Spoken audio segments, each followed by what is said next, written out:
I and Emily, very early on in our relationship, one of the most impactful things we did was do one of those like love language quizzes, which I was like, I'll just do this with her, some dumb magazine quiz, like fine, That's whatever. And man, I learned so much about her through yeah. that. And then when you ask like, I don't know if a lot of people know this, like the 5 why approach, but like I love digging like one layer deeper. I'm trying to understand like the feelings The behind five why the approach. 5 whys. Can you Yeah. break that down for me? Yeah. What is Yeah, that?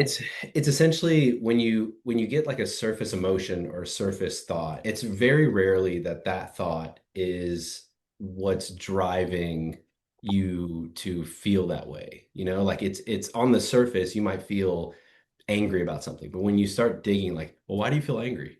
And they're like, because I've worked so hard and I've done this, blah, blah. And you're like, why do you feel like this is, not, why do you think this is like a challenge, like how hard you're working? And then like, Sure. well, because I don't feel appreciated and I'm always doing this stuff and I'm running around. You're like, why don't you feel appreciated? Well, because you don't do this for me or because I don't get time to myself or and as you start digging deeper, you realize like there's just some like childhood inner child need there that's just unfulfilled. It's just some Yeah. need that's unmet that makes somebody typically feel something. But most of us, because we're very reactive by nature and because society has made us extremely reactive and just like how our environment's Yeah. constructed around us, it's very rare that we have the time, like you said, to take a step back and understand what is actually driving me there. So a lot of people struggle with that. Of not knowing why they feel this insecurity, this crumbling when their partner retracts a little bit, Mhm. or when they need some time for themselves, or when they see them grow and then they're like, wait, are they going to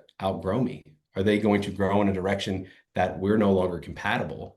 Sure. Are they going to be expecting more from me? Am I going to need to grow to keep up with them? And if I can't, like, what does that mean for our relationship or how they see me?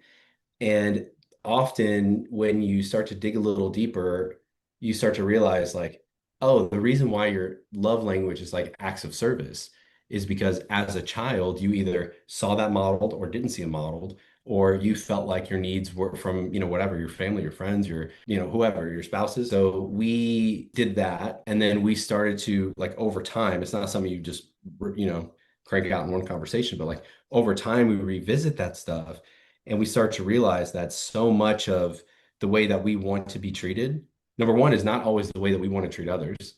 Your love language of how you receive love and how you give love are very different.